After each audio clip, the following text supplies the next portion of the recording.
السلام علیکم ورحمۃ اللہ وبرکاتہ۔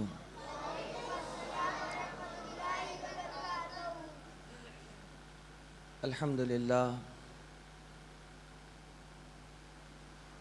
للہ رب العالمین والعاقبۃ للمتقین والصلاة والسلام علی سید الانبیاء والمرسلین وعلی آلہ واصحابہ الطیبین الطاہرین اما بعد فاعوذ باللہ من الشیطان الرجیم بسم اللہ الرحمن الرحیم اولئک کتب فی قلوبہم الایمان وأیدہم بروح منہ آمنت باللہ صدق اللہ العظیم وبلغنا رسولہ النبی الامین المکین المختار الکریم ونحن علی ذلک لمن الشاہدین والشاکرین والحمد للہ رب العالمین۔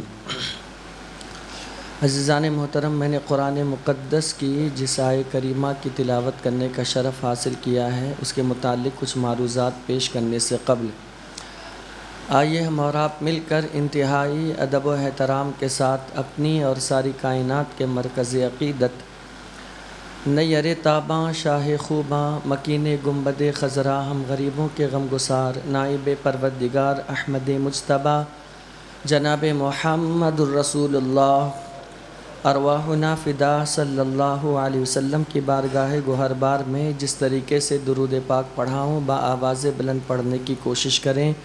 الصلاۃ والسلام علیک یا رسول اللہ، الصلاۃ والسلام علیک یا حبیب اللہ، الصلاۃ والسلام علیک یا نور اللہ، صلی اللہ تعالی علیہ وسلم۔ عزیزان محترم، آج ہم جس ذات کی محفل منانے کے لیے بیٹھے ہیں وہ ذات محتاج تعارف نہیں ہے، بلکہ وہ شخصیت اس حیثیت سے ہمارے درمیان ہے جیسے کھانے کے اندر نمک ہوا کرتا ہے۔ جب تک کہ آپ کا تذکرہ، آپ کے اشعار، آپ کے بتائے ہوئے اقوال جس کسی محفل میں ذکر نہ کیا جائے تو ایسا لگتا ہے کہ وہ مجلس ادھوری ہے۔ اور وہ ذات گرامی مجدد میت حاضرہ و سابقہ الشاہ امام احمد رضا خان فاضل بریلوی المعروف سیدی سرکار اعلی حضرت ہیں۔ عزیزان محترم، سن 1272 میں یو پی کی سرزمین بریلی شریف میں آپ کی ولادت ہوئی۔ آپ کا نام محمد رکھا گیا اور آپ کے دادا نے آپ کا نام احمد رضا رکھا۔ آپ کا گھرانہ علمی گھرانہ ہے اور عاشقوں کا گھرانہ ہے۔ آپ کے والد ماجد حضرت علامہ نقی علی خان علیہ رحمت و رضوان خود مفسر قرآن تھے اور بہت بڑے عاشق رسول تھے، اور آپ کی والدہ ماجدہ بھی جو تھی وہ بہت متقیہ زاہدہ عابدہ تھی، اور جب ماں باپ نیک ہوتے ہیں، ماں باپ پرہیزگار ہوتے ہیں تو اللہ تعالیٰ ثمرے کی شکل میں امام احمد رضا کی شکل میں اللہ پیدا فرماتا ہے۔ ماں باپ جب نیک ہو تو اولاد نیک ہوتی ہے، اور وہی اولاد پھر دنیا میں چھاتی ہے اور دنیا کا کام کرتی ہے۔ امام عشق و محبت جس دور میں تشریف لائے تھے وہ در حقیقت تجدد کا کام کرنے آئے تھے، تجدید کا کام۔ اس زمانے کے اندر جو فتنے برپا ہو رہے تھے، حضور صلی اللہ علیہ وسلم کی شان میں گستاخیاں کی جا رہی تھی، حضور صلی اللہ علیہ وسلم کے علم غیب پر حملہ کیا جا رہا تھا، حضور صلی اللہ علیہ وسلم کے اختیارات پر حملہ کیا جا رہا تھا، حضور صلی اللہ علیہ وسلم کی محبتوں کو گھٹایا جا رہا تھا، اور ان کے علاوہ حضور علیہ السلام کی محبتوں کو سینے سے نکالنے کی کوشش کی جا رہی تھی۔ تو حضور کی محبت کو لوگوں کے دلوں میں بٹھانے کے لیے اللہ نے امام احمد رضا خان فاضل بریلوی کو پیدا فرمایا، اور آپ نے کما حقہ اس کا حق بھی ادا کیا ہے، جیسا کہ آنے والی گفتگو میں میں آپ کے سامنے اس کا تذکرہ کرنے کی کوشش کروں گا۔ سب سے پہلی چیز تو یہ ذہن میں رکھیں، جب بھی اللہ تعالیٰ کسی سے بھلائی کا ارادہ فرماتا ہے، جب بھی اللہ تعالیٰ کسی سے کوئی کام لینا چاہتا ہے، تو سب سے پہلے اللہ اس کے سینے میں علم منتقل فرماتا ہے، اس کے سینے میں علم منتقل کرتا ہے۔ بغیر علم کے اس سے کوئی بڑا کام نہیں ہو سکتا ہے، اور جسے اللہ تعالیٰ علم عطا کرتا ہے، اللہ اسے اپنا دوست اور محبوب بھی بناتا ہے، کیونکہ متخذ اللہ ولیا جاہلا، اللہ کسی جاہل کو اپنا دوست نہیں بناتا ہے، اللہ کسی جاہل ان پڑھ کو اپنا محبوب نہیں بناتا ہے، بلکہ اللہ محبوب اسے ہی بناتا ہے جسے مولا علم عطا فرماتا ہے۔ اور آپ ہر بزرگ کی زندگی آپ پڑھیں ابتدائی، تو انہیں اللہ تعالیٰ نے پہلے علم عطا فرمایا ہے، اگرچہ وہ پیدائشی ولی ہی کیوں نہ ہو، لیکن اس کے باوجود اللہ نے اسے علم ضرور عطا فرمایا ہے۔ آپ غوث پاک کی سیرت دیکھیں، آپ پیدائشی ولی تھے، لیکن پیدائشی ولی ہونے کے باوجود آپ نے علم حاصل کیا، اور آپ نے خود فرمایا درست العلم حتی صرت قطبہ، میں علم حاصل کرتا رہا یہاں تک کہ اللہ نے مجھے مقام قطبیت عطا کی۔ حضرت بایزید بسطامی کو آپ دیکھیں، جن کا نام تیفور تھا، بچپن میں جب آپ کے والد ماجد کا وصال ہو گیا تو آپ کی والدہ ماجدہ نے ان کو لے کر مدرسے گئی، اور ان کے استاد سے شیخ سے کہا کہ میرا بچہ اس وقت تک میرے گھر واپس نہ آئے جب تک کہ یہ عالم دین نہ بن جائے اور اللہ کا ولی نہ بن جائے، جبکہ وہ پیدائشی ولی تھے۔ کہا عالم نہ بن جائے اور یہ اللہ کا ولی نہ بن جائے تب تک اسے واپس نہیں بھیجنا، یہ شرط رکھ کر کے مدرسے میں داخلہ کرایا۔ اور ہر روز جب وہ استاذ کے پاس جاتے تھے، سبق سناتے تھے اور تنہائیوں کا احساس ہوتا تھا، تو آپ استاذ سے شکایت کرتے تھے کہ حضور مجھے گھر جانے کی اجازت دیں، مجھے میری ماں کی یاد آتی ہے۔ اور استاذ چونکہ ٹال دیا کرتے تھے، کیونکہ ان کی والدہ نے کہا تھا جب تک یہ عالم حافظ نہ بن جائے اور ولی نہ بن جائے تب تک اس کو گھر نہیں واپس بھیجا جائے۔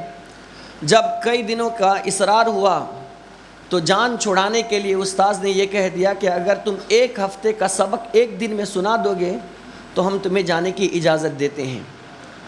حضرت بایزید بسطامی رحمۃ اللہ تعالیٰ علیہ نے کہا مجھے منظور ہے، لیکن مجھے جانے کی اجازت دی جائے۔ کہا ٹھیک ہے، تم ایک ہفتے کا سبق سنا دو۔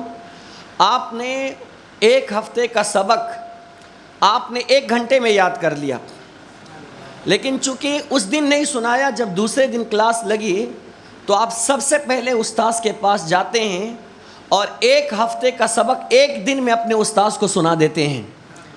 اب چونکہ شرط پوری ہو گئی، کہا کہ حضور اب مجھے جانے کی اجازت دیں، تو اب لا محالہ استاذ کو اجازت دینی پڑی، اور جب اجازت دی تو وہ بھاگے بھاگے گھر گئے۔ تو جیسے ہی گھر پہنچیں تو آپ کی والدہ ماجدہ نے انہیں گھر میں رکھنے کے بجائے انہیں پھر سے پکڑ کر کے پھر مدرسہ لے کر کے آئی، اور استاذ سے کہا کہ ہم نے آپ سے جب کہہ دیا تھا کہ جب تک میرا بیٹا عالم اور اللہ کا ولی نہ بن جائے تب تک اسے آپ نہیں بھیجیے گا۔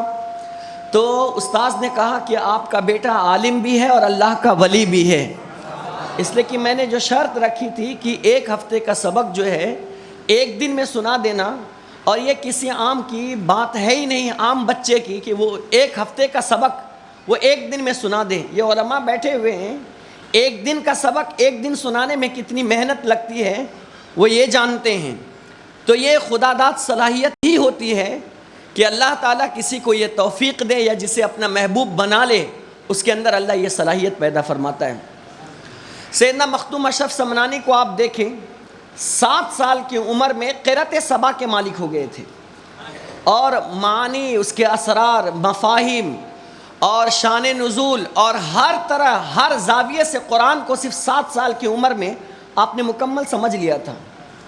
تو بتانے کا صرف میرا مقصد یہ ہے کہ جتنے بھی اللہ والے آئے ہیں اور جن سے اللہ نے بڑا کام لیا ہے، اللہ نے سب سے پہلے ان کے سینے میں علم منتقل فرمایا ہے، اور اللہ نے جس کو جس مقصد کے تحت بھیجا ہے اس مقصد میں اللہ نے ان کو مزید کامیابی عطا فرمائی ہے۔ یہی وجہ ہے کہ امام عشق و محبت جس دور میں تشریف لائے تھے، اس دور میں باضابطہ طور پر کتابوں میں یہ لکھا جاتا تھا کہ نبی کو پیٹھ پیچھے کا علم نہیں ہے۔ باضابطہ طور پر یہ لکھا جاتا تھا جس کا نام محمد یا علی ہے وہ کسی چیز کے مختار نہیں ہے۔ جس کا یہ لکھا جاتا تھا کہ بسا اوقات امتی اعمال میں وہ نبیوں سے آگے بڑھ جاتے ہیں۔ بسا اوقات یہ لکھا گیا کہ نبی کے آخری ہونے کے باوجود یہ ممکن ہے کہ ان کے بعد بھی کوئی نبی آ سکتا ہے۔ باضابطہ طور پر یہ لکھا گیا ہے کتابوں کے اندر کہ ان کی تعظیم صرف اتنی کی جائے جتنی کہ بڑے بھائی کی تعظیم کی جاتی ہے۔ یہ باضابطہ طور پر اس زمانے میں کتابوں کے اندر یہ باتیں تحریر کی گئی ہے۔ اللہ اکبر، کہ اللہ کی نظر میں سب جو ہے چمار سے زیادہ وہ عزت پانے والے نہیں ہیں، بس اتنی ہی عزت ہے جتنی کی چمار کی عزت ہوتی ہے، معاذ اللہ رب العالمین۔ یہ ضابطے اور یہ ساری چیزیں اپنی اپنی کتابوں میں لوگوں نے تحریر کی ہے۔ ایسے زمانے میں جب اللہ نے امام احمد رضا خان فاضل بریلوی کو بھیجا اور آپ کی جب عمر صرف 6 سال کی ہوئی تو میلاد النبی کا موقع تھا۔ اس زمانے میں آپ کے والد ماجد حضرت علامہ نقی علی خان، آپ کے دوسرے استاذ علامہ مرزا علی بیگ رحمت اللہ تعالی علیہ، اور پورے بریلی شریف کے اکابر علماء جس اسٹیج پر جلوہ افروز تھے، آپ کے والد ماجد نے امام احمد رضا خان فاضل بریلوی سے کہا کہ بیٹے آپ بھی کچھ گفتگو کر لیں، 6 سال کی عمر ہے، اور 6 سال کی عمر ہوتی کیا ہے؟ ابھی تو بچہ نوخیز ہوتا ہے، کمسن ہوتا ہے، اسے سمجھنے کی صلاحیت اتنی نہیں ہوتی ہے، وہ کم فہم ہوتا ہے، وہ اچھی اور بری چیزوں کا شعور نہیں رکھتا ہے۔ 6 سال کی عمر میں تو نورانی قاعدہ پڑھنے کے ایام ہوا کرتے ہیں، لیکن جب امام عشق و محبت سے کہا گیا کہ بیٹے آپ بھی کچھ گفتگو کریں، تو اپنی زندگی کا پہلا خطبہ آپ نے 6 سال کی عمر میں دیا ہے، اور جب آپ بیان کے لیے کھڑے ہوئے تو اللہ اکبر، کتابیں یہ بتاتی ہیں، حیات اعلیٰ حضرت میں لکھا ہے کہ آپ صرف 10 منٹ 15 منٹ 20 منٹ نہیں، کم و بیش 1.25 گھنٹہ میرے آقا کی شان میں ولادت مصطفیٰ پر آپ نے بیان فرمایا ہے، صرف 6 سال کی عمر کے اندر۔ اور یہ کتابوں سے نہیں ہے، یہ خدا داد صلاحیت ہے، اور یہ اللہ نے ان کے سینے میں منتقل فرمایا تھا۔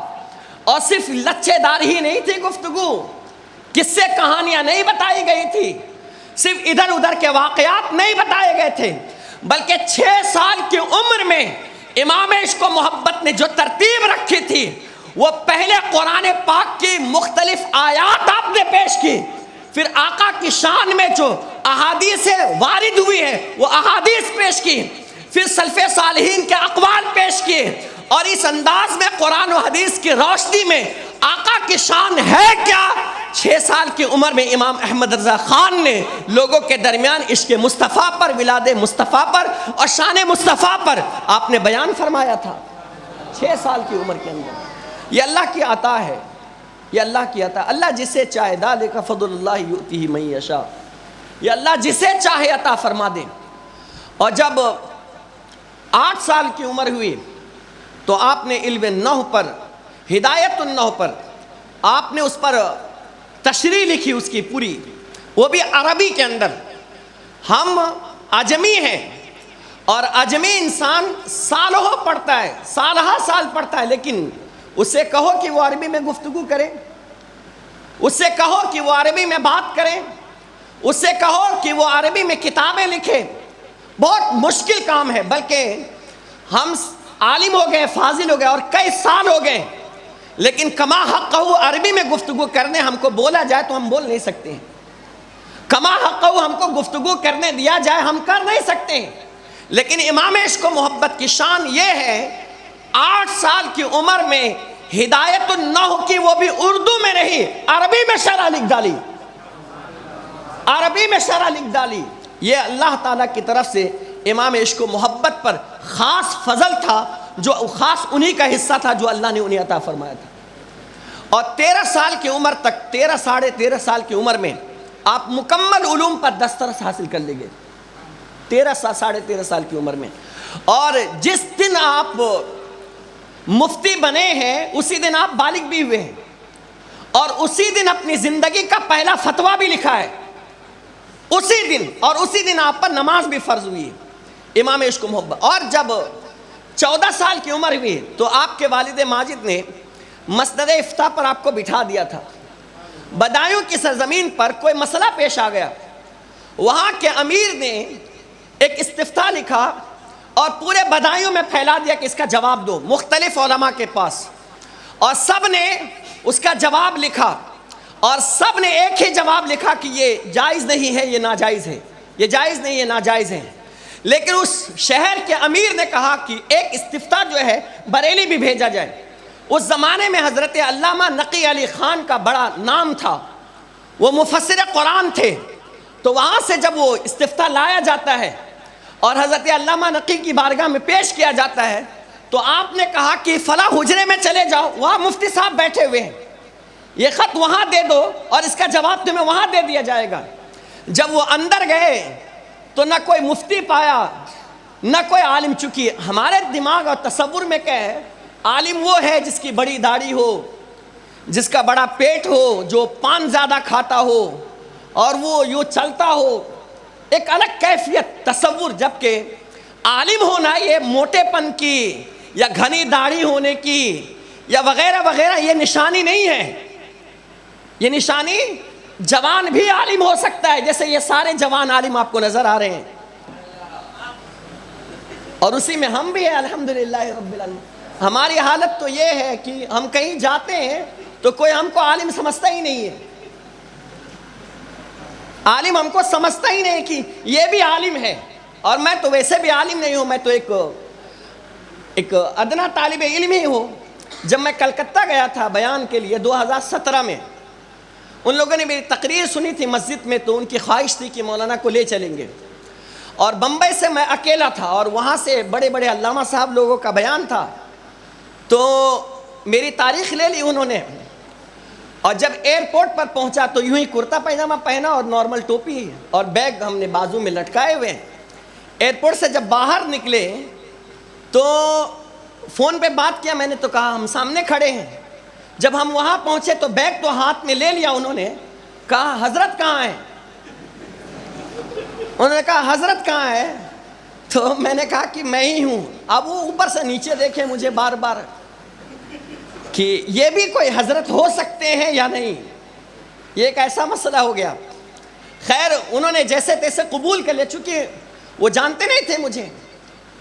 اب گاڑی میں بٹھا تو لیے، اب ہم چلے منزل کی طرف۔ جب وہاں پہنچے تو وہاں ایک رسم ہے، رواج، کہ 1 کلومیٹر یا آدھا کلومیٹر پہلے ہی لوگ جو ہے استقبال کے لیے آتے ہیں۔ اب جب ہم وہاں پہنچے، گاڑی میں اکیلا ہوں میں، اور ان کے ساتھ جو 2 ساتھی تھے، اس کے علاوہ کوئی دوسرا نہیں تھا۔ وہ لوگ گاؤں سے جب باہر آئے انہوں نے فون کر دیا تھا کہ حضرت ہمارے ساتھ ہے۔ اب وہ گاڑی میں ڈھونڈتے بیٹھے کہ عالم ہے کہاں،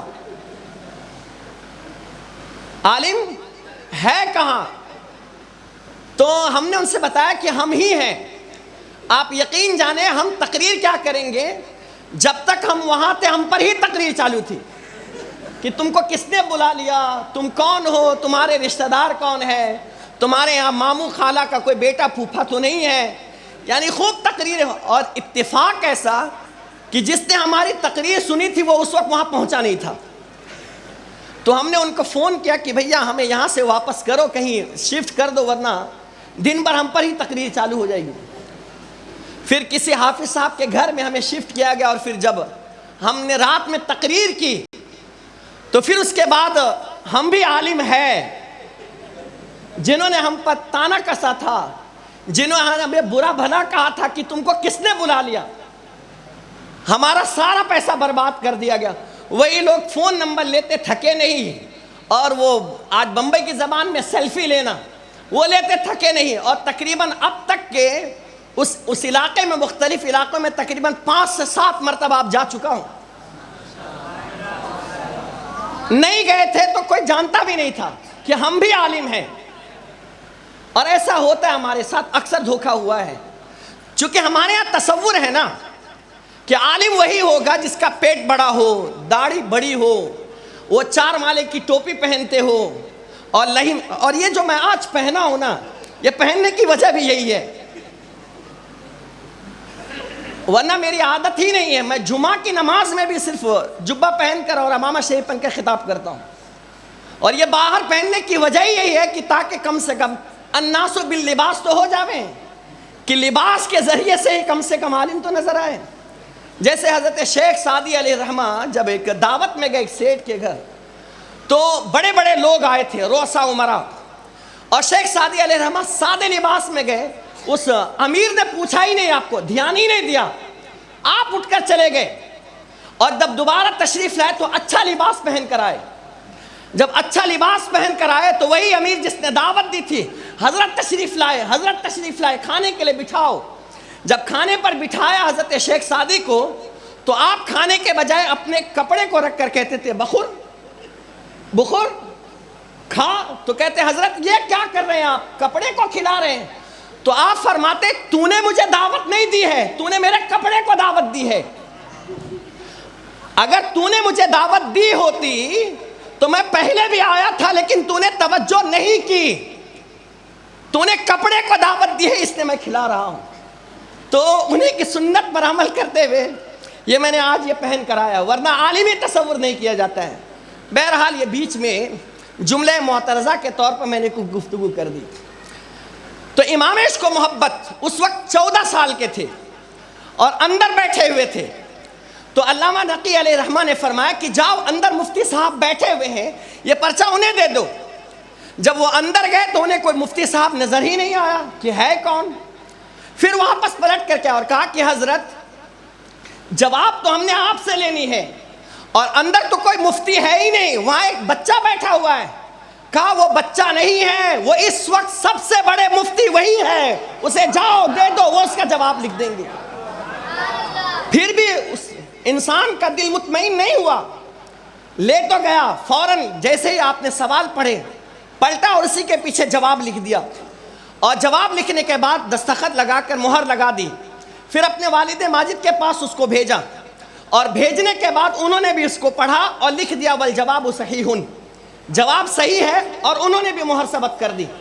پھر یہی فتویٰ بدایوں پہنچتا ہے، اور جب بدایوں پہنچا تو وہاں سب نے کہا تھا یہ ناجائز ہے، اور ان دو شخصیتوں نے، باپ نے اور شہزادے نے، یہ کہا کہ یہ جائز ہے، اور وہ جو امیر تھا اس نے دیکھا کہ یہاں بہت سارے عالم اور یہاں صرف 2 عالم، یہاں سب کہہ رہے ہیں کہ ناجائز ہے اور یہاں صرف 2 کہہ رہے ہیں کہ جائز ہے، تو جنہوں نے کہا تھا کہ ناجائز ہے، جو سب سے بڑے عالم تھے، جنہوں نے فتویٰ لکھا تھا، جواب لکھا تھا، کہا حضرت آپ نے اس کو ناجائز لکھا ہے، اور بریلی کے علامہ نقی نے اس کو جائز لکھا ہے، ہم آپ کی مانے یا ان کی مانے، آپ کے ساتھ بہت سارے عالم ہیں اور وہاں صرف 2 ہیں۔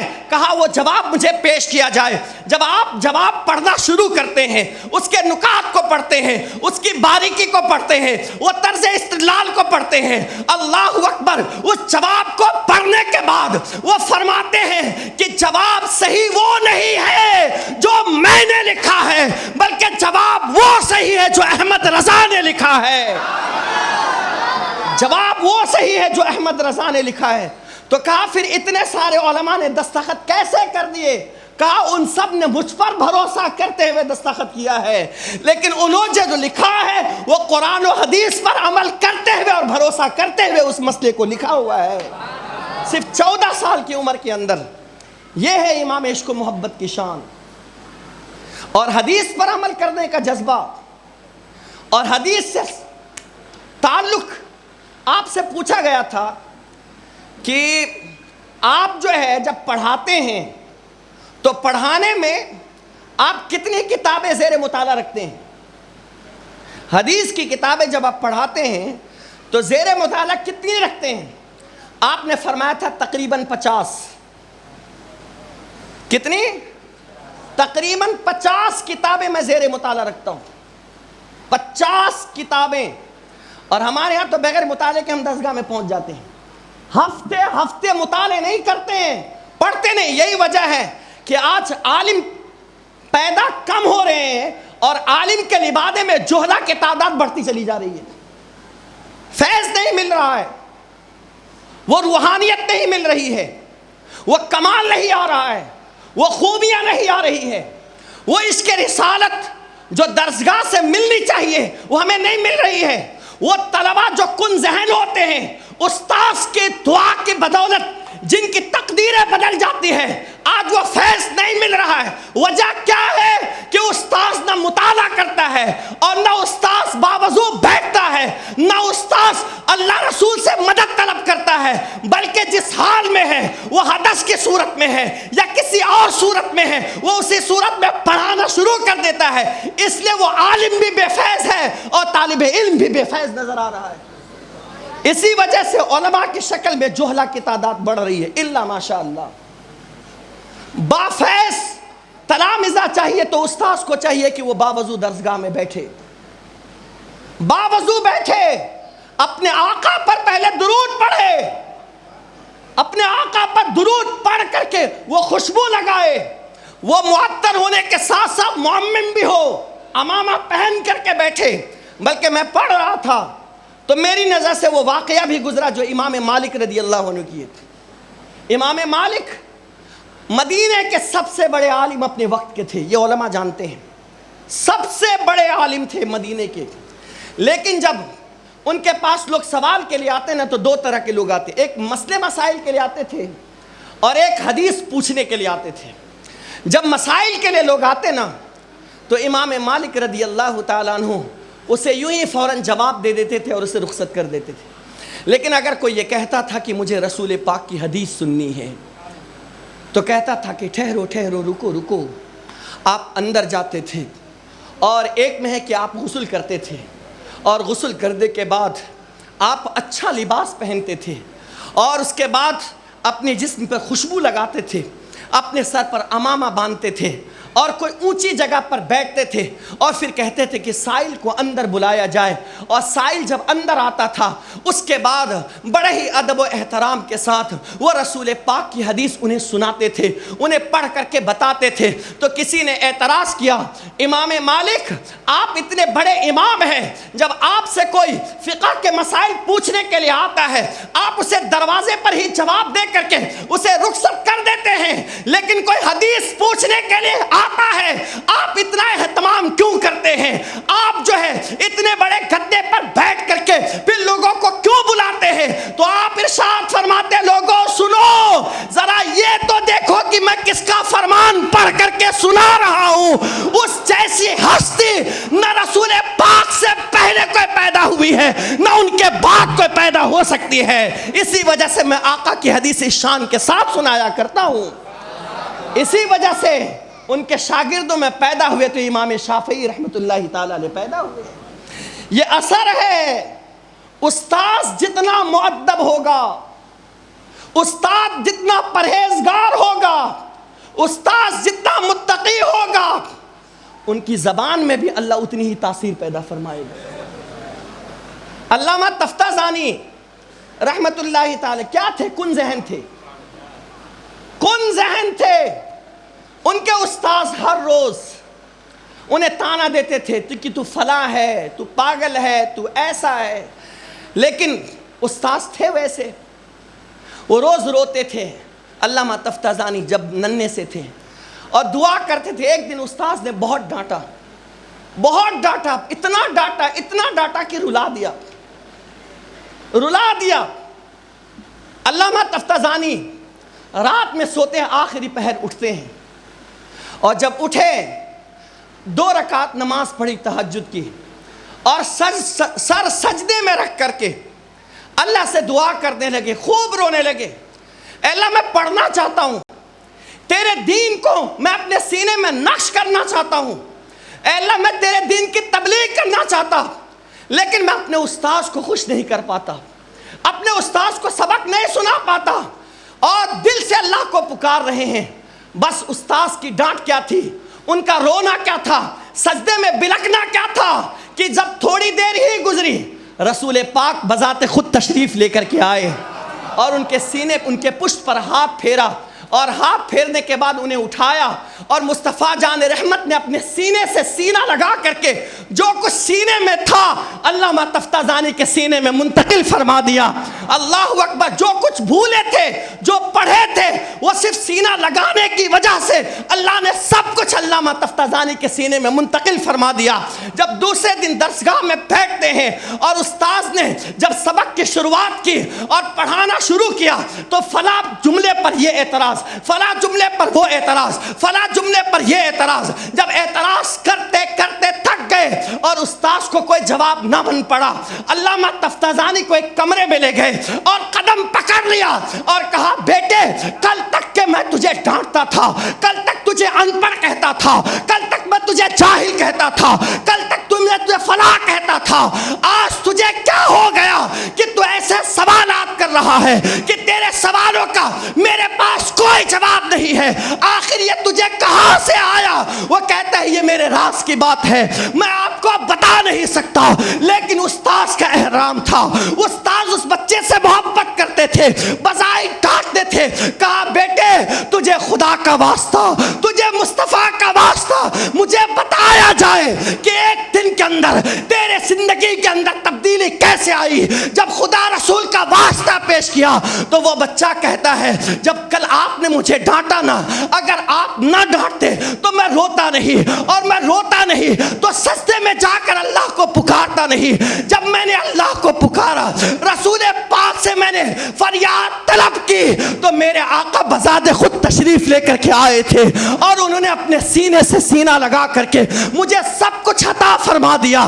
اللہ اکبر، آپ ذرا سوچے تو صحیح، استاذ اگر اچھی نیت سے ڈانٹتا ہے نا تو اس کا فیضان بچوں پر ضرور پڑتا ہے، اس لیے استاذ کا اچھا ہونا ضروری ہے، اس لیے استاذ کا ماہر ہونا ضروری ہے، استاذ کا مؤدب ہونا ضروری ہے، استاذ کا پرہیزگار ہونا ضروری ہے، استاذ کا متقی ہونا ضروری ہے، استاد کا تہجد گزار ہونا ضروری ہے، استاذ کا نائب رسول کے ساتھ ساتھ عشق رسالت مآب ان کے سینے میں منتقل ہونا ضروری ہے۔ جب یہ کیفیت ہوگی نا تو بچہ بھی ویسے ہی نکلے گا جیسا استاذ ہوتا ہے۔ لیکن ہمارے ہاں تو گدے پر ہی علماء کے بجائے جہلا بیٹھے ہوئے، الا ماشاء اللہ۔ بہرحال یہ ایک الگ عنوان ہے۔ علامہ نقی علیہ الرحمہ نے اس خط پر دستخط کر دی اور دے دیا، جواب صحیح تھا۔ 15 سال کی عمر ہوئی تو 15 سال کی عمر میں باضابطہ طور پر آپ جو ہے مسند افتاء کو آپ نے سنبھال لیا تھا۔ ابتدا میں تو شروع جتنے بھی استفتاء آتے تھے اس کا جواب لکھتے تھے اور اپنے والد ماجد کو دکھاتے تھے، کیونکہ تجربہ بہت زیادہ ضروری ہے، اور کسی ماہر مفتی کے ماتحت رکھ کر کے رہ کر کے اس کو سیکھنا، اس کے نوک و پلک کو جاننا، حالات زمانہ کی رعایت، یہ سب ساری چیزیں ضروری ہے ایک مفتی کے لیے۔ کہا گیا نا من لم یعرف اہل زمانہ فہو جاہل، جو زمانے کے حالات سے واقف نہ ہو وہ جاہل ہوتا ہے، اسے فتویٰ دینے کا کوئی حق نہیں ہوتا ہے۔ آج تو کیڑے مکوڑوں کی طرح گھوم رہے ہیں الا ماشاءاللہ، کیونکہ نہ ان کے پاس کوئی رہنما ہے، نہ کسی مفتی کے نیچے کام کیے ہیں، بلکہ جب جیسے ہی مفتی بن گئے اس کے بعد فتویٰ دینا شروع کر دیا اور کچھ کا کچھ دینا شروع کر دیا۔ اسی وجہ سے فتوے کی اہمیت گھٹ گئی۔ حالانکہ اعلیٰ حضرت نے یہ بات لکھی ہے، اگر کوئی شخص کسی فتوے کی توہین کرتا ہے فتویٰ ہونے کی حیثیت سے تو وہ کافر ہو جائے گا۔ فتویٰ کی توہین کرتا ہے فتویٰ ہونے کی حیثیت سے، اگر اس کی کوئی توہین کرے تو وہ کافر ہو جائے گا۔ فتوے کی اتنی اہمیت تھی، لیکن اس کے وقار کو ہم نے ہی گھٹایا ہے، اس کے وقار کو ہم نے ہی گھٹایا ہے. اولئک الذین اشتروا الضلالۃ بالہدیٰ کہ مصداق ہم ٹھہر گئے. فما ربحت تجارتہم وما کانوا مہتدین. یہ علماء سمجھ گئے. تو بہرحال 15 سال کی عمر میں آپ نے مکمل اس جانشینی کو آپ نے سنبھال لیا. 18 سال کی عمر میں مسلم الثبوت لکھی. 21 سال کی عمر میں آپ مرید ہونے کے لیے گئے. اس کا مطلب یہ ہے کہ ایک عالم کو کسی نہ کسی سچے پیر اور سچے رہنما کی ضرورت ضرور ہوتی ہے تاکہ کہیں انسان بھٹکے تو رہنمائی کرنے کے لیے ان کا مرشد آئے. مرشد کا ہونا بہت ضروری ہے اور جس کا کوئی مرشد نہیں ہوتا ہے اس کا مرشد شیطان ہوتا ہے. حضرت جنید بغدادی کا قول ہے, یہ حدیث نہیں ہے, یہ قول ہے حضرت جنید بغدادی کا. جس کا کوئی پیر نہیں اس کا پیر جو ہے شیطان ہوتا ہے. پیر کیوں ہوتے ہیں؟ اس لیے کہ جب ایک انسان بھٹکنے لگ جائے اور اس کے پاس سارے جوابات ختم ہو جائے تو پھر وہ مرشد اس کی رہنمائی کر کے اسے سیدھی راہ دکھائے. جیسے علامہ فخر الدین رازی رحمۃ اللہ تعالیٰ علیہ کو ان کے مرشد گرامی حضرت نجم الدین کبریٰ نے, جب علامہ فخر الدین رازی کا آخری وقت تھا, آپ امام المنطق کہلاتے ہیں, شیطان آخری وقت آ گیا آپ سے مناظرہ کرنے کے لیے, ڈیبیٹ کرنے, اور وہ بھی کس پر؟ ایک اللہ کے ہونے پر مناظرہ کرنے آیا. آپ نے دلیل دی, ایک دلیل دی اس نے کاٹ دیا, 2 دلیل دی کاٹ دیا, 3 دلیل دی کاٹ دیا. 360 دلیلیں امام فخر الدین رازی رحمۃ اللہ تعالیٰ علیہ نے اللہ کے ایک ہونے پر دی, لیکن شیطان نے وہ سب کی سب دلیلوں کو کاٹ دیا. اب کوئی جواب نہ بچا. علامہ نجم الدین کبریٰ وضو خانے پر بیٹھ کر یہ سارا منظر دیکھ رہے تھے, سارا منظر دیکھ رہے. پتہ یہ چلا کہ عالم کو بھی کسی نہ کسی پیر کی ضرورت ہے. عالم کو بھی کوئی علم حاصل کرنے کے بعد یہ نہ سمجھے کہ مجھے کسی رہنما کی ضرورت نہیں ہے. اللہ نے یا ایھا الذین آمنوا اتقوا اللہ کہا, اس کے بعد وَكُونُوا مع الصادقین بھی کہا ہے. اللہ سے ڈرو اور سچوں کے ساتھ ہو جاؤ, کیونکہ جب انسان سچے کے ساتھ ہو جاتا ہے نا تو سچے جو ہوتے ہیں وہ ان کی رہنمائی کیا کرتے ہیں. بہرحال جب پھنس گئے تو علامہ نجم الدین کبریٰ رحمۃ اللہ تعالیٰ علیہ نے وہیں سے آواز لگائی اور کہا, اے رازی تو شیطان سے کہہ کیوں نہیں دیتا ہے کہ میں اپنے اللہ کو بغیر کسی دلیل کے ایک مانتا ہوں. مجھے اللہ کے ایک ہونے کے ماننے کے لیے کسی دلیل کی حاجت نہیں ہے.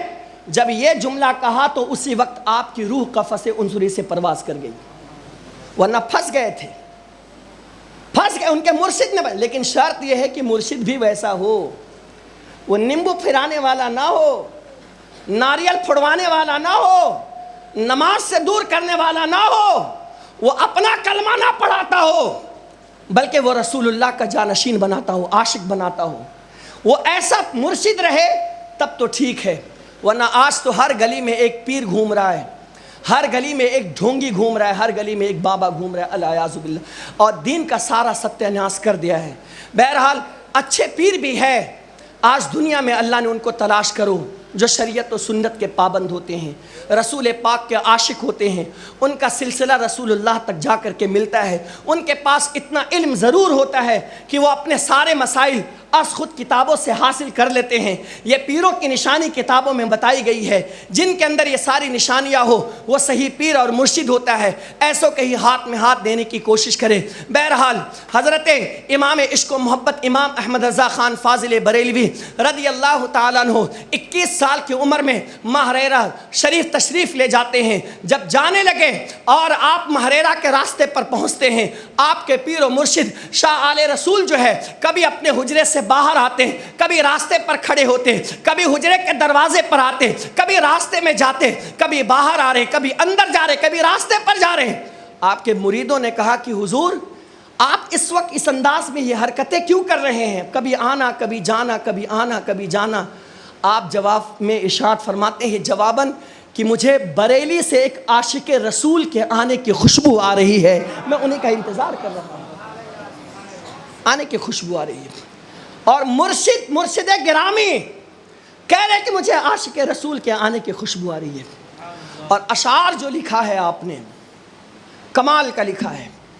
جب لوگوں نے نبی کی ذات پر حملہ کیا ہے آپ نے اس کا جواب اشعار کی شکل میں بھی اور احادیث اور کتابوں کی شکل میں بھی آپ نے دیا ہے.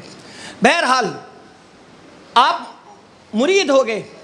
جب مرید ہوتے ہیں اور باہر حجرے سے نکلتے ہیں تو دیگر جتنے مریدین تھے وہ یہ پہچان ہی نہیں پا رہے تھے ان میں شاہ آل رسول کون ہے اور امام احمد رضا خان کون ہے. وہ کیفیت تھی، وہ سب کچھ شاہ آل رسول نے دے دیا تھا، انڈیل دیا تھا. اللہ اکبر. پھر 24 سال کی عمر ہوتی ہے اور ایک میں کی 22 سال 24 سال کی عمر ہوتی ہے تو اپنے والد ماجد کے ساتھ پہلی مرتبہ سفر حج کے لیے نکلتے ہیں. جوانی کی عمر میں، ہمارے ہاں تو بڑھاپے میں ڈھونڈتے ہیں کہ عمرے پر چلے جائیں، حج کے لیے چلے جائیں، اور اس کا نتیجہ یہ ہوتا ہے کہ وہاں جانے کے بعد جب کوئی سہولت نہیں ملتی ہے تو کوئی روڈ پر انتقال کیا ہوا ہے تو کوئی کسی جگہ پڑا ہوا ہے اور ارکان صحیح سے ادا نہیں کر پاتے. حالانکہ حج اور عمرہ انسان کو جوانی میں کرنی چاہیے. کوئی مجبوری کے تحت نہیں جا پائے وہ ایک الگ مسئلہ ہے، اسباب نہیں ہو پائے وہ ایک الگ مسئلہ ہے، لیکن جوانی کی عبادت اللہ کو بہت پسند ہے. جوان جب اللہ کی بارگاہ میں عبادت کرتا ہے تو میرا اللہ اسے دوہرا ثواب عطا فرماتا ہے، ڈبل ثواب دیتا ہے، ڈبل. اور بڑھاپے میں کوئی کرتا ہے تو اللہ اسے سنگل دیتا ہے، کیونکہ جوانی کی عبادت اللہ کو بہت پسند ہے. جب جوان کوئی اللہ کی بارگاہ میں توبہ کرتا ہے اللہ اس سے راضی ہو کر کے آسمان میں 40 دنوں تک کم و بیش نور کی قندیلیں روشن فرماتا ہے. جب جوان کوئی اللہ کی بارگاہ میں توبہ کرتا ہے تو اللہ کے رسول نے فرمایا کہ اللہ اسے اپنا حبیب بنا لیا کرتا ہے، اپنا محبوب بنا لیا کرتا ہے. تو جوانی میں عبادت کیا کروں؟ تو جوانی میں آپ نکلتے ہیں سفر حج کے لیے، اور جب آپ حج کرتے ہیں تو طواف کے درمیان طواف سے فارغ ہوئے اور اپنے خیمے کی طرف جب آپ تشریف لے جا رہے تھے تو وہاں کے شیخ محمد شافعی رحمۃ اللہ تعالی علیہ انہوں نے جب اعلیٰ حضرت کو دیکھا، بظاہر وہ بہت زیادہ خوبصورت نہیں تھے لیکن آپ کی پیشانی سے نور چمک رہا تھا. نور. یہی وجہ کہ آج دیکھتے ہو جو عاشق رسول ہوتا ہے وہ ساولا بھی ہوتا ہے تب بھی ان کے چہرے سے نور چپکتا ہے، چمکتا ہے، دمکتا ہے. اور اگر کوئی خبیث ہو، وہابی ہو، دیوبندی ہو، رافضی ہو، یہ سب ہو تو ان کی پیشانیاں بتا دیا کرتی ہے کہ یہ عاشق نہیں ہے، یہ خبیث ہے. ان کے چہرے پر اللہ تعالیٰ ان کی خباثت کو ظاہر کر دیتا ہے. اور جو اللہ والے ہوتے ہیں وہ عاشق رسول ہوتے تو ان کی پیشانی چمکتے اور دمکتے رہتی ہے، پتہ چل جا. اچھا وہ جتنے خبیث ہیں سب کا چہرہ ایک ہی طرح نظر آتا ہے، چاہے وہ کسی علاقے کا ہو، سب کا چہرہ یکساں نظر آتا ہے. حالانکہ پیشانی پر سجدوں کے نشان آ جانا، یوم تبیض وجوہہم وتسود وجوہ، یہ اہل ایمان کی نشانی تھی اور یہ قیامت میں نظر آئے گی. یہ چمکے گا لیکن کالا گڈھا ہو جانا یہ ایمان کی نشانی نہیں ہے. یہاں سے نور چمکنا یہ ایمان کی نشانی ہے، یہ قرآن نے بیان فرمایا ہے.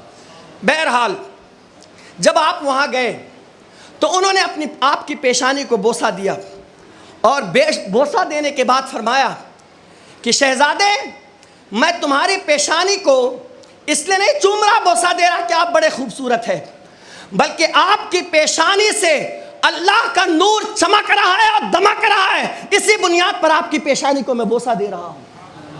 یہ کیفیت تھی امام عشق و 24 سال کی عمر میں یہ کیفیت تھی. جب حج سے فارغ ہونے لگے تو خانہ کعبہ کو دیکھتے ہوئے الوداعی طواف کرنے کے وقت فی البدیہی یہ جملہ کہا تھا، حاجیو آؤ شہنشاہ کا روضہ دیکھو، حاجیو آؤ شہنشاہ کا روضہ دیکھو، کعبہ تو دیکھ چکے اب کعبے کا کعبہ دیکھو. کعبہ تو دیکھ چکے اب اصل مراد کی طرف پہنچ رہی ہے، اب اصل مراد کی طرف منتقل ہو رہے ہیں، جس کے صدقے میں اللہ نے اس کائنات کو وجود بخشا ہے، جن کے صدقے میں اللہ نے اس زمین کو پیدا فرمایا، جن کے صدقے میں اللہ نے زمین و آسمان کی تخلیق فرمائی ہے. تو کہتے حاجیو آؤ شہنشاہ کا روضہ دیکھو، کعبہ تو دیکھ چکے اب کعبے کا کعبہ دیکھو۔ اب وہاں سے نکلتے ہیں، کیفیت جدا ہے۔ اللہ اکبر، آقا علیہ الصلوۃ والسلام کی بارگاہ میں درود و سلام کا نذرانہ اور سلام کا گجرہ پڑھتے ہوئے آقا کی بارگاہ میں پہنچتے ہیں عزیزان ملت اسلامیہ، اور دل بھر کر کے آقا کی بارگاہ میں جو کچھ آپ کو کہنا تھا اپنا درد سب کچھ سنا دیا۔ اور اس کے بعد جب پھر سے جب مدینہ طیبہ سے واپس اپنے ملک آتے ہیں، ہمیشہ آقا کی یاد میں ہی محو رہتے ہیں، ہمیشہ آقا کی یاد میں اپنی زندگی کے لمحات گزارتے ہیں۔ اللہ اکبر، جب 54 سال کی عمر ہوتی ہے آپ کی دل کی دھڑکنیں بڑھ جاتی ہے، آپ کی پھر سے کیفیت بدل جاتی ہے، آپ کو آقا کی یاد بہت ستاتی ہے۔ جو بریلی کی سرزمین پر رہ کر جن کی شان میں کبھی لکھا تھا چمک تجھ سے پاتے ہیں سب پانے والے، میرا دل بھی چمکا دے چمکانے والے، کبھی لکھا تھا سرور کہوں کہ مالکو مولا کہوں تجھے، باغ خلیل کا گل صیبہ کہوں تجھے، کبھی لکھا تھا زمین و زمان تمہارے لیے، مکین و مکا تمہارے لیے۔ یہ اشعار جب لکھے تھے اب دل کی کیفیت یہ تھی کہ یا رسول اللہ، اب تک تو میں تصورات میں آپ کے سامنے اشعار لکھتے رہے، آقا کوئی ایک ایسا لمحہ بھی مجھے میسر ہو جائے کہ میں آپ کا دیدار کر سکوں۔ شوق محبت رسول کے اندر آپ دوسرے حج کے ارادے سے نکلتے ہیں، لیکن دوسرے حج کے ارادے سے نکلے نا تو آپ جو ہے مکہ المکرمہ نہیں جاتے ہیں، پہلے مدینہ طیبہ جاتے ہیں۔ مدینہ طیبہ جب پہنچتے ہیں اپنا سامان رکھا، آقا کے روضے پر حاضری دی اور درود و سلام پڑھنا شروع کر دیا۔ محبت کی کیفیت بڑھتی چلی گئی اور آپ پر وجدانی کیفیت طاری ہوتی رہی، اس امید کے ساتھ کہ ایک بار تو زیارت ہو جائے، ایک بار تو آقا علیہ السلام کا چہرہ دیکھ لوں۔ حضرت امام کبیر احمد رفاعی نے مصطفیٰ کا چہرہ دیکھا ہے، مجھے بھی زیارت ہو جائے۔ غوث پاک نے آقا کا چہرہ دیکھا ہے، مجھے بھی زیارت ہو جائے۔ علامہ جامی نے چہرہ دیکھا ہے، مجھے بھی زیارت ہو جائے۔ ویسی قرنی نے تصورات میں دیکھے ہیں، مجھے بھی زیارت نصیب ہو جائے۔ اور درود و سلام پڑھتے رہے، پورا دن آپ نے حضور کی بارگاہ میں گزار دیا، لیکن حضور کی زیارت نہ ہوئی۔ پھر پوری رات گزار دی، زیارت نہ ہوئی۔ دوسرا دن گزار دیا، زیارت نہ ہوئی۔ دوسری رات گزار دی، زیارت نہ ہوئی۔ لیکن جب صبح سویرے غمناک کیفیت میں آقا کے روضے کے سامنے بیٹھے ہوئے ہیں اور آنکھوں سے ٹپ ٹپ آنکھوں سے بارشوں کی طرح آنسو بہ رہے تھے، اسی اشعار میں میرے آقا کو دیکھتے ہوئے، میرے آقا کے روضے کو دیکھتے ہوئے فی البدیہی اشعار کہنا شروع کیا۔ وہ صبح سویرا کا وقت تھا اور کہتے ہیں وہ سوئے لال ازار پھرتے ہیں، تیرے دن اے بہار پھرتے ہیں، جو تیرے در سے یار پھرتے ہیں، در بدر یوں ہی خار پھرتے ہیں۔ یہ اشعار لکھ رہے ہیں، آقا کے روضے طیبہ کو دیکھ رہے ہیں، اور اخیر میں مکہ میں جب پہنچتے ہیں آپ نے یوں لکھا، کوئی کیوں پوچھے تیری بات رضا، کوئی کیوں پوچھے تیری بات رضا، تجھ سے کتے ہزار پھرتے ہیں۔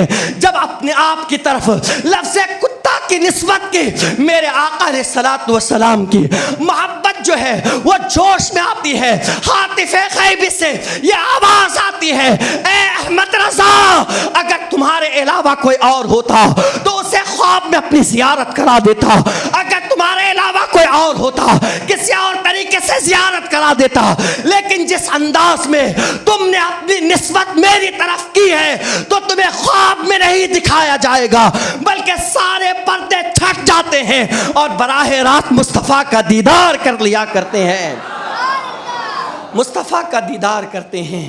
اور یہ انعام کب ملا؟ جب اپنے آپ کو لفظ کتا کہا۔ لوگ یہاں اعتراض کرتے ہیں انسان ہونا اچھا نہیں تھا، اپنی نسبت کتے کی طرف کر رہے ہیں۔ نادان، تو کسی اور کا کتا ہوگا، تو گلیوں میں ادھر ادھر بھٹکنے والا ہوگا، ہم تو حضور کے در کے کتے ہیں۔ اور یہی کیا، حضور اگر ہمیں لفظ کتے کی نسبت کرتے ہوئے حضور ہمیں قبول کر لے تو ہم چھوٹے نہیں ہیں، ہم بہت بڑے ہو جاتے ہیں۔ مدینے کے کانٹے بھی اتنے معنی رکھتے ہیں کہ اگر وہ کانٹا پیر میں اعلیٰ حضرت کے چبھ جاتے ہیں تو اسے نکالتے نہیں ہے، کیونکہ یہ مدینے کا کانٹا ہے، مدینے کا کانٹا۔ کیا کہا آپ نے؟ ارے سر کا موقع ہے او جانے والوں، ارے سر کا موقع ہے، حرم کی زمین اور قدم رکھ کے چلنا، حرم کی زمین اور قدم رکھ کے چلنا، ارے سر کا موقع ہے او جانے والا۔ وہ کیا جانے جو میرے آقا کی شان نہیں جانتے ہیں، مصطفیٰ جان رحمت کی شان اعلیٰ حضرت جب جانتے تھے تو آپ نے لکھا فرش والے تیری شوکت کا علو کیا جانے۔ فرش والے، فرش کہتے زمین کو، فرش والے تیری شوکت کا علو کیا جانے۔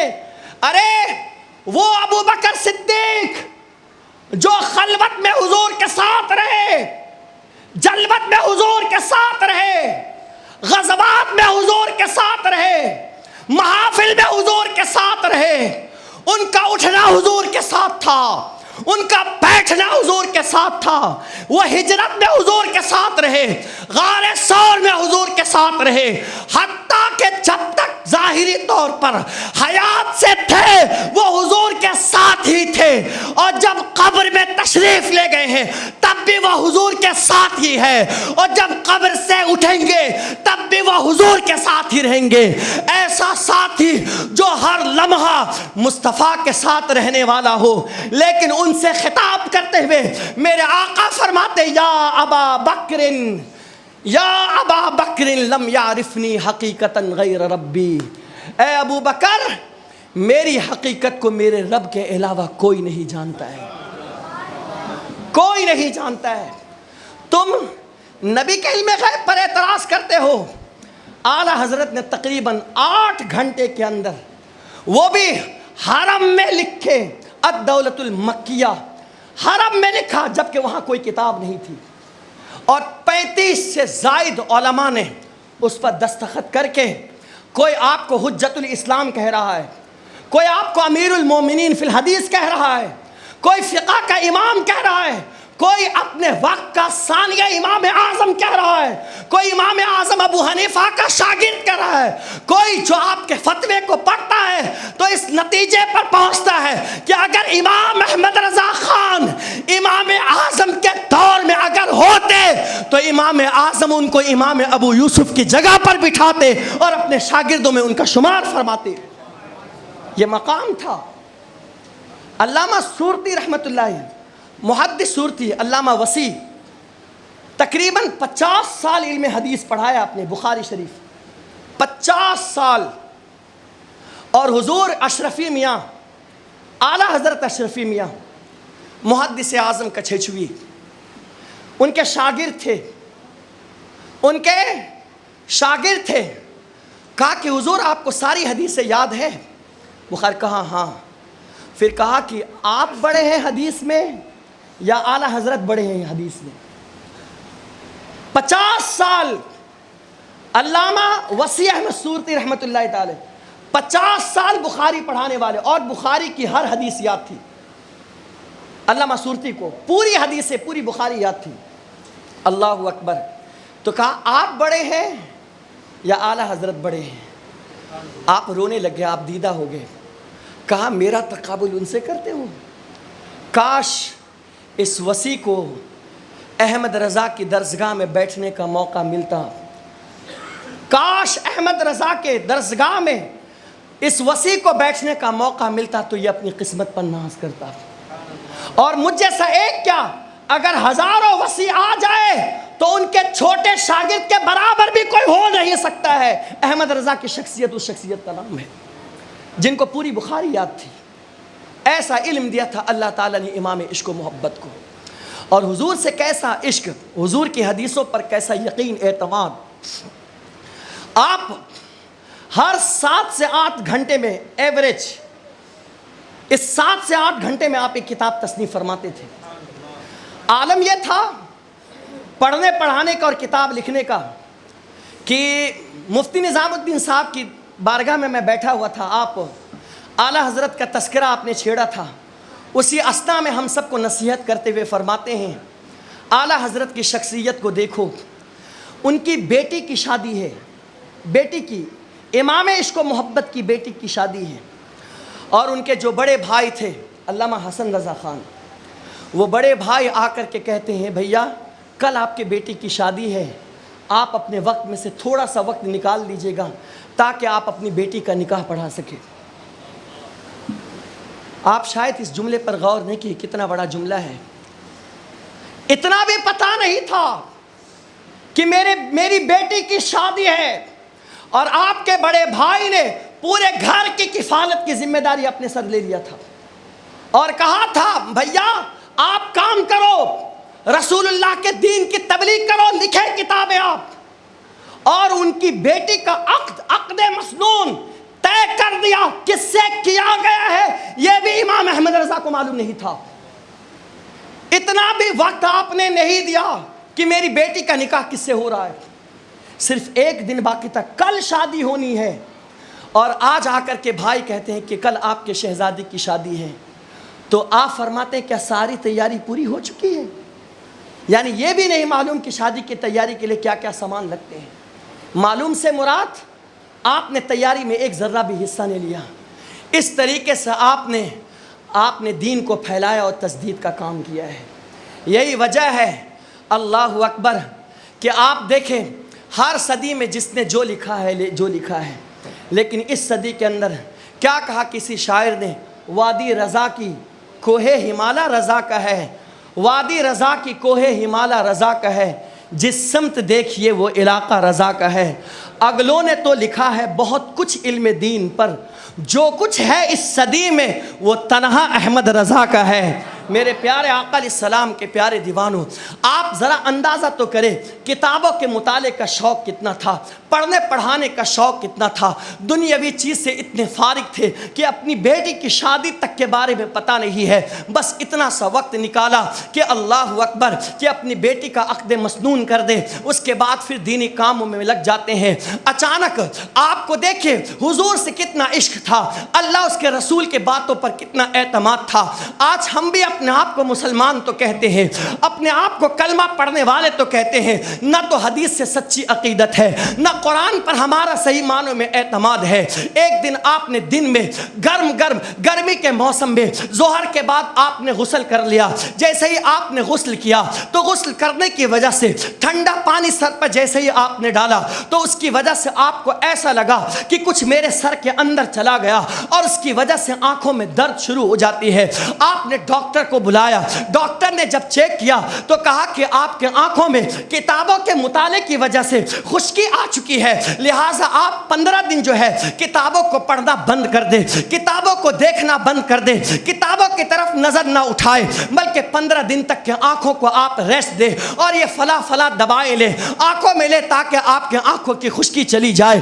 اللہ اکبر، وہ امام احمد رضا خان فاضل بریلوی جن کا لمحہ لمحہ رسول اللہ کے دین کی ترویج و اشاعت کے لیے وقف تھا، وہ امام احمد رضا جن کا قیمتی وقت جو ہے اس کے رسالت کے فروغ کے لیے وقف تھا، وہ امام احمد رضا خان جو رسول اللہ صلی اللہ علیہ وسلم کے پیغام کو لوگوں تک پہنچانے کے لیے جنہوں نے اپنا قیمتی وقت وقف کر دیا تھا۔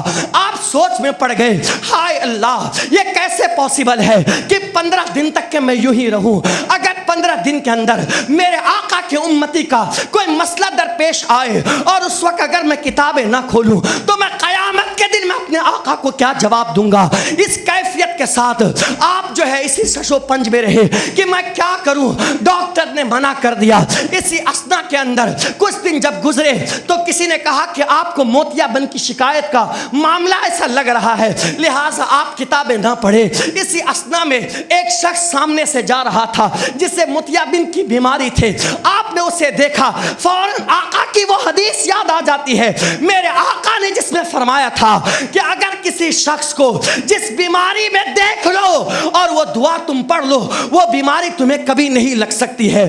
اس موتیا بن کے بیماری والے شخص کو جیسے ہی آپ دیکھتے ہیں فوراً وہ آقا کی حدیث پڑھتے ہیں، الحمدللہ الذی عافانی مما ابتلاک بہ وفضلنی علی کثیر ممن خلق تفضیلا، اور چہرے پر پھیر لیتے ہیں۔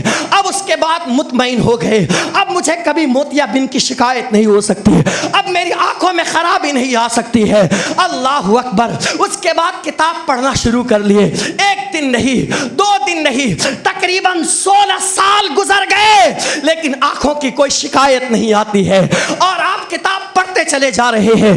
16 سال کے بعد پھر کسی ڈاکٹر کو دکھایا.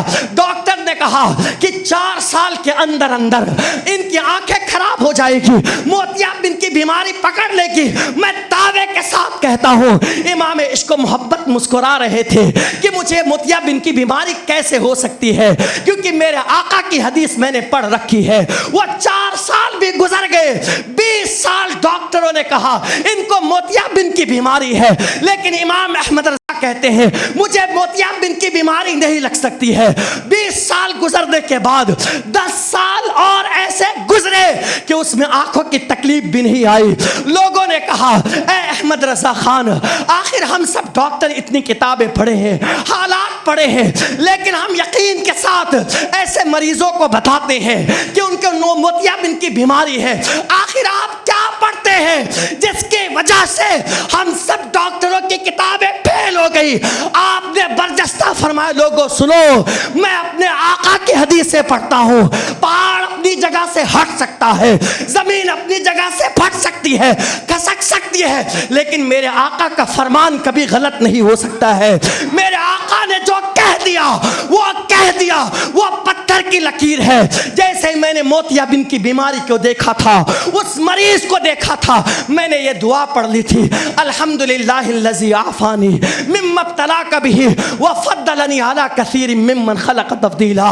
اس دعا کی برکت سے اس دنیا سے تشریف تو لے گئے, لیکن آپ کے آنکھوں میں کبھی موتیابند کی بیماری نہیں آئی, نہیں آئی, نہیں آئی. یہ ہے حضور سے محبت, یہ ہے حضور سے عشق, حضور سے سچی عقیدت. لیکن ہم تو ڈرتے رہتے ہیں, کلمہ پڑھنے کے بعد بھی ڈرتے رہتے ہیں کہ کہیں کچھ ہو نہ جائے. اور لاک ڈاؤن زندہ مثال ہے, دعا پڑھنے کے باوجود بھی ہم کو اعتبار نہیں ہوتا تھا, اعتبار نہیں. لوگوں رسول پاک پر بھروسہ کرو, وہ جو کہتے ہیں وہ وحی الہی ہوا کرتی ہے. وہ جو کہتے ہیں ان اتبع الا ما یوحى الی, کہ میں وہی کچھ کہتا ہوں جو وحی الہی ہوتی ہے, اللہ کا حکم آتا ہے. اور ایک واقعہ سناؤں, جب دوسرے حج کے موقع پر جب آپ تشریف لے جا رہے تھے نا, کشتی سے ہی تو جانا ہوتا تھا, جہاز سے, سمندر کے پانی سے. جب آپ کشتی میں بیٹھے ہوئے تھے, اللہ اکبر, کیا بتاؤں آپ کو, طوفان کی شکل میں آتا ہے اور کشتی ہچکولے کھانے لگتی ہے. اور اعلیٰ حضرت امام عشق و محبت اسی کشتی میں تشریف فرما تھے. سب خوف زدہ ہے, ڈر رہے ہیں, اور اعلیٰ حضرت سکون و اطمینان کے ساتھ بیٹھے ہوئے. لوگوں نے کہا حضرت آپ کو ڈر نہیں لگتا, سامنے موت کھڑی ہے, طوفان ہے. کہا نہیں, یہ طوفان اپنی جگہ سے ٹل جائے گا لیکن مجھے کچھ ہو نہیں سکتا ہے. کہا اتنے دعوے سے کیوں کہتے ہو؟ آپ نے کہا تھا کہ میں جب کشتی پر سوار ہوا تو میں نے دعا پڑھ لی تھی. میرے آقا کی حدیث میں آیا تھا اللہ اکبر کہ بسم اللہ مجریہا و مرساہا ان ربی لغفور الرحیم. میں نے یہ دعا پڑھ لی تھی, اس کی وجہ سے کچھ نہیں ہو سکتا ہے. اسی اللہ اکبر یہ دعا آپ نے پڑھ لی تھی. اس کشتی میں بیٹھے تھے اور وہیں کشتی میں بیٹھے بیٹھے آپ نے ایک نعتیہ کلام آپ نے لکھنا شروع کیا. اس کے اندر ایک شعر یہ لکھا تھا, آنے دو یا ڈبو دو اب تو تمہاری جانب. یا رسول اللہ آنے دو, اپنی بارگاہ میں مجھے آنے دو, یا ڈبو دو, اللہ اکبر اب تو تمہاری جانب. کشتی تمہیں پہ چھوڑی, لنگر اٹھا دیے ہیں. اللہ اکبر, وہ لنگر نہیں جو ابھی ہم نماز کے ابھی بیان کے بعد کھائیں گے. لنگر سے مراد وہ لوکھن کی زنجیریں ہوتی ہے. جب کسی جہاز کو یا کشتی کو روکنا ہوتا ہے تو وہ زمین پر سمندر کی تہ میں چھوڑا جاتا ہے, تو اس کے بعد وہ اپنی جگہ پر تھم جاتا ہے. اسے بھی لنگر کہا جاتا ہے. ہم سننے کو تو لنگر خالی وہ کھانا یاد رہتا ہے, جہاں لنگر رہے وہاں ٹوٹ پڑنا ہے, اور جہاں لنگر نہیں رہنا ہے وہاں تو پبلک بھی نہیں آتی ہے. اس کا مطلب ہمارا سارا بھروسہ لنگر پر ہے, کھانے والے لنگر پر ہے. کاش رسول اللہ کے اس حدیث پر آپ کا عمل ہو جائے. اعلیٰ حضرت کہتے ہیں آنے دو یا ڈبو دو اب تو تمہاری جانب, اب تو کشتی تمہیں پہ چھوڑی, لنگر اٹھا دیے ہیں. یا رسول اللہ یہ کشتی آپ کے حوالے ہیں, کیونکہ جانتے ہو ہر چیز میں اپنے آقا کو سامنے لاتے تھے, ہر چیز میں آقا کو وسیلہ بناتے تھے, ہر چیز میں آقا علیہ السلام کو اپنے اور رب کے درمیان واسطہ رکھتے تھے, کیونکہ جو کچھ بھی ہمیں میسر ہوا ہے وہ مصطفیٰ کے صدقے میں ہی ہمیں میسر ہوا ہے، بلکہ اللہ نے قرآن میں کہہ دیا ہے وَلَوْ أَنَّهُمْ إِذ ظَّلَمُوا أَنفُسَهُمْ جَاءُوكَ فَاسْتَغْفَرُوا اللَّهَ وَاسْتَغْفَرَ لَهُمُ الرَّسُولُ لَوَجَدُوا اللَّهَ تَوَّابًا رَحِيمًا۔ لوگو اگر تم اپنی جانوں پر ظلم کر لو تو میرے آقا میرے محبوب کی بارگاہ میں چلے آؤ، اگر وہ تمہارے لیے استغفار کرے تو اللہ کو ضرور توبہ قبول کرنے والا پاؤ گے۔ حالانکہ انسان گناہ اللہ کا کر رہا ہے، نافرمانی اللہ کی کر رہا ہے، اللہ اکبر، اللہ کے قانون کو توڑ رہا ہے۔ ہونا تو یہ چاہیے تھا وہ مسجد میں آئے، اللہ سے براہ راست توبہ کرے، لیکن اللہ نے کہا میرے بندو تمہاری اتنی قابلیت اور صلاحیت نہیں ہے کہ ڈائریکٹ میں تمہاری باتیں سنوں، لیکن میرے محبوب کو بیچ میں لے آؤ گے تو میں تمہارا چہرہ دیکھ کر نہیں بلکہ اپنے محبوب کا چہرہ دیکھ کر تمہارے گناہوں کو معاف فرما دوں گا، گناہوں کو معاف کر دوں گا۔ میرے پیارے آقا علیہ السلام کے پیارے دیوانوں، یہ ہے عقیدت۔ اور یہ بھی بتا دوں، آقا کی حدیث پر کامل اعتماد رکھو۔ علامہ نووی کے بارے میں نے پڑھا،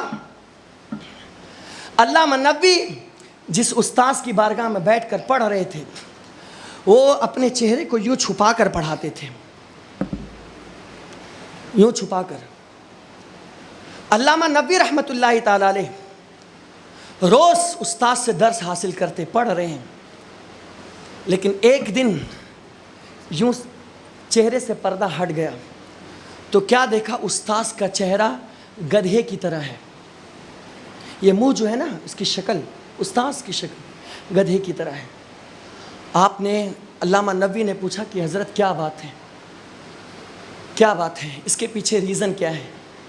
تو آپ ارشاد فرماتے ہیں میں نے آقا کی ایک حدیث پڑھی تھی کہ جو امام کے آگے سجدہ کرے یا رکوع کرے، آگے سجدہ اور رکوع کا مطلب یہ ہے کہ امام سے پہلے رکوع کرے یا امام سے پہلے سجدہ کرے۔ میں نے یہ حدیث پڑھی تھی، وہ استاذ کہہ رہے ہیں، امام نووی کے استاذ، اور یہ آپ لوگوں کے لیے ہے۔ امام ابھی رکوع میں جاتا نہیں کہ اس سے پہلے ہم چلے جاتے ہیں، امام ابھی سجدہ صحیح سے کرتا نہیں ہے کہ اس سے پہلے ہم سجدہ کر لیتے ہیں۔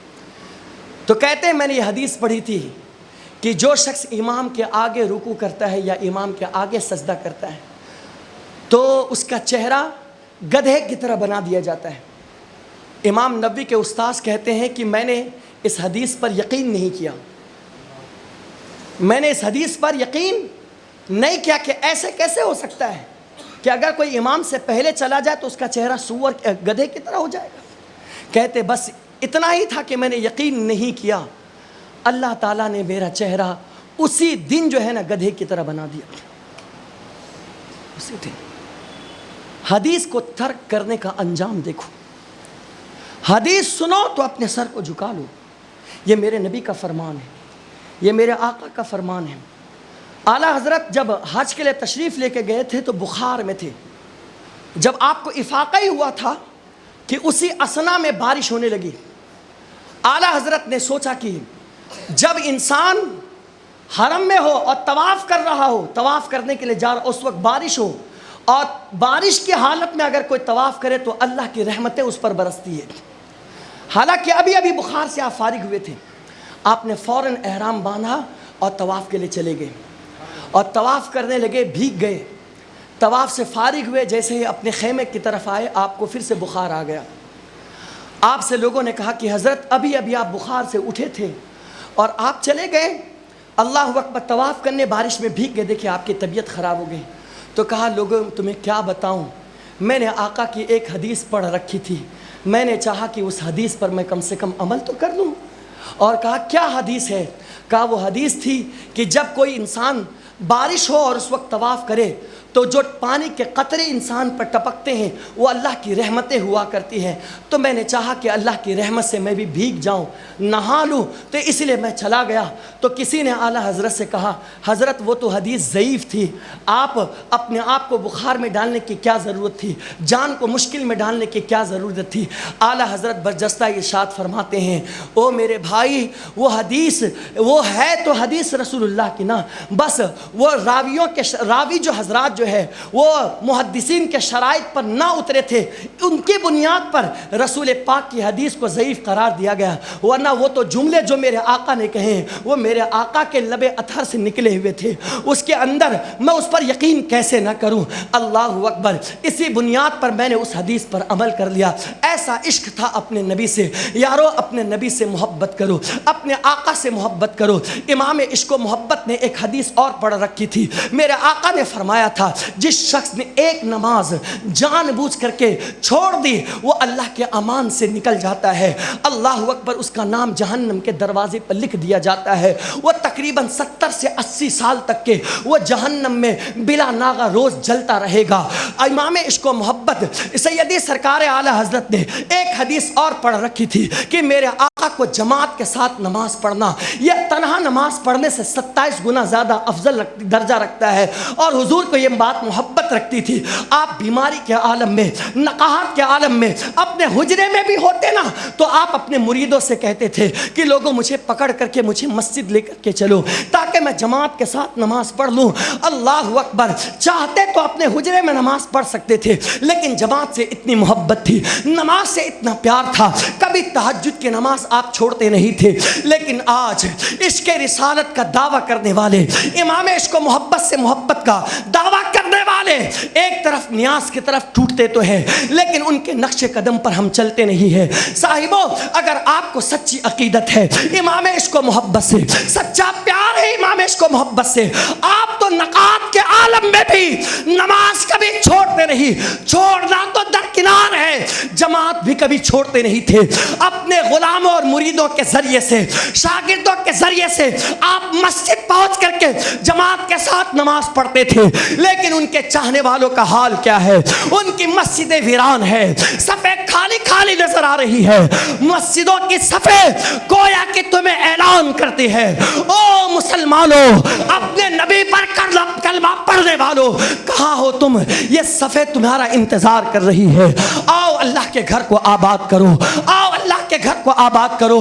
اور اتنا یاد رکھنا، ساری عبادتیں بعد میں ہے، سارے خیراتیں بعد میں ہے، ساری چیزیں بعد میں ہے، سب سے پہلی چیز ہے نماز۔ میرے آقا جب بے چین ہوتے نا تو میرے آقا کہتے تھے ارحنا یا بلال، ارحنا یا بلال، اے بلال مجھے راحت پہنچاؤ، اے بلال مجھے راحت پہنچاؤ۔ حضرت بلال آذان دیتے تھے، میرے آقا نماز پڑھتے تھے، میرے آقا کے دلوں کو چین مل جاتا تھا۔ میرے آقا کی آنکھوں کی ٹھنڈک ہے نماز، دلوں کا چین ہے نماز، دلوں کی چین ہے نماز۔ اس لیے نماز کسی صورت میں نہ چھوڑو، نماز سے غافل مت ہو، ہمارا سب سے بڑا ہتھیار ہے نماز۔ امام عشق و محبت ہمیشہ نماز پڑھتے تھے، لہٰذا ہم اور آپ بھی نماز پڑھنے کی کوشش کریں اور عشق مصطفیٰ اپنے دامن سے، اپنے سینے سے نہ جانے دے، اس لیے کہ یہی وہ محبت ہے جو تمہیں یہاں بھی کام آئے گی اور وہاں بھی کام آئے گی۔ اس لیے جس کے سینے میں عشق رسالت ہے وہ کبھی محروم نہیں ہو سکتا ہے۔ یہی وجہ کہ حضرت انس نے کہا تھا یا رسول اللہ آج ہم آپ کے ساتھ ہیں لیکن کل قیامت کے دن آپ کہاں ہوں گے اور ہم کہاں ہوں گے، یہ فکر ہمیں ستاتی ہے۔ تو میرے آقا نے فرمایا تھا المرء مع من احب الیہ، جو انسان دنیا میں جس سے محبت کرتا ہے قیامت کے دن اللہ اس کو اسی کے ساتھ اٹھائے گا۔ اگر تم مجھ سے محبت کرتے ہو اللہ تمہیں محروم نہیں رکھے گا، بلکہ قیامت کے دن تم میرے ساتھ جنت میں رہو گے، میرے ساتھ ہی رہو گے۔ اس لیے حضور سے پیار کرو، نماز کے پابند بن جاؤ، گناہ اور برائی کے قریب نہ جاؤ۔ اللہ تعالی ہم سب کو ان تمام باتوں پر عمل کی توفیق رفیق عطا فرمائے، اور دوران گفتگو مجھ سے جانے انجانے میں کسی طرح کی کوئی غلطی یا خطا واقع ہو گئی تو اللہ اپنے حبیب کے صدقے میں معاف فرمائے۔ استغفر اللہ ربی من کل ذنب واتوب الیہ، لا الہ الا اللہ محمد الرسول اللہ صلی اللہ علیہ وسلم، وما علینا الا البلاغ المبین۔ السلام علیکم ورحمۃ اللہ وبرکاتہ۔